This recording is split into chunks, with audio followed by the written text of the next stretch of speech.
Next question, the member for Newmarket Aurora. Thank you, Speaker. My question is to the Premier. Speaker, yesterday the Premier chose to ignore the request of the committee that he appear as a witness. He decided it was more important to host a photo op. Would the Minister of Environment come to order? Then he told us that he'll answer any questions here in the legislature. But Speaker, Hansard does not lie, because the record will show that virtually every question he was asked about that scandal here, he deflected to the Minister, to his House Leader, or the Minister of Finance. Choosing to deflect those questions is not good enough. We won't accept it. The people of this province won't accept it. And that's why this morning the committee clerk was instructed to once again extend an invitation to the Premier to appear next Wednesday at 9 a.m. at the committee as a witness. I'd like to know now from the Premier, will he respect the request of that committee, or will he choose once again to host a photo op rather than do the important thing, and that is to show up here and answer the important questions?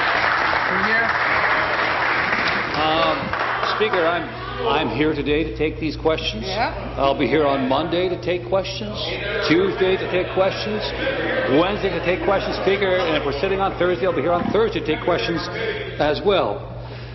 We've had a very, I would suggest, Speaker, very thorough process to this point in time. The opposition has asked 467 questions in question period related to Orange.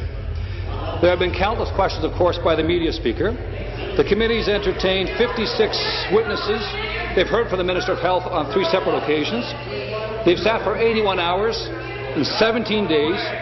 They've examined thousands of pages of documents, and they produced over 800 pages of Hansard, Speaker. I would suggest, Speaker, that if nothing, the committee's work has been exhaustive. I think it's time for us to receive some positive recommendations so we can act on those. Thank you. Supplementary. Speaker, the Premier knows that his excuses are not only insulting to the committee, they're insulting to the institution of Parliament, and they're insulting to the people of this province. Anyone who's familiar with the operation of question period knows that questions and answers are limited to about a few seconds. The reality is that's why we have committees of the legislature, so that we can call witnesses and investigate what they know. We happen to believe the Premier knows an awful lot more than he's willing to tell us. That's why, Speaker, he was called as a witness.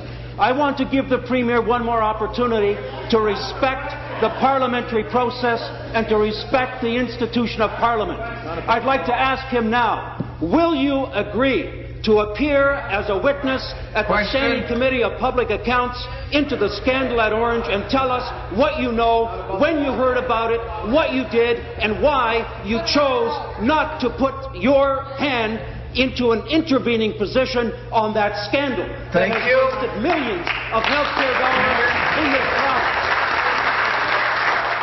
Order, please. Can I have everyone sitting? Premier.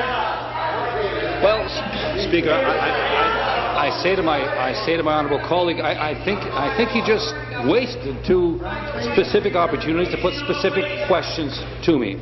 I think Ontarians have different kinds of questions that weigh on their minds, should they give this some consideration, Speaker. One of those would be, why does the opposition continue to block Bill 50? They say they're interested in ensuring that we improve the quality of oversight that we bring to bear over Orange, Speaker. Bill 50 enhances our capacity as a government to put in place that kind of oversight. They're also asking, Speaker, after this exhaustive committee experience, 56 witnesses, 81 hours, reviewing thousands of pages of documentations, over 800 pages of Hansard having been produced, Speaker, how much longer are Ontarians going to have to wait before the committee provides us with some positive, substantive recommendations? The opposition says they're interested in making progress on this file, Speaker. So are we. Give us the recommendations and allow us to move forward with Bill 50. That's right. Thank you. The member for Nickel. Speaker, my question is a very specific one to the Premier about the air ambulance scandal. He asked for a very specific question. I'm going to give it to him. The Premier knows how the system of debate works in this House.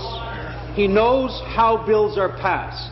He knows that it is the government that calls bills for debate. Yes. He should know that Bill 50 was last called by his government here on June the 6th. Wow. He also knows, or should know, that the bill has had 8 hours and 56 minutes of debate. My question is very specific. Why is the government blocking Bill 50? Why has the government not called Bill 50 for debate and moved it into committee? Why not? A specific question.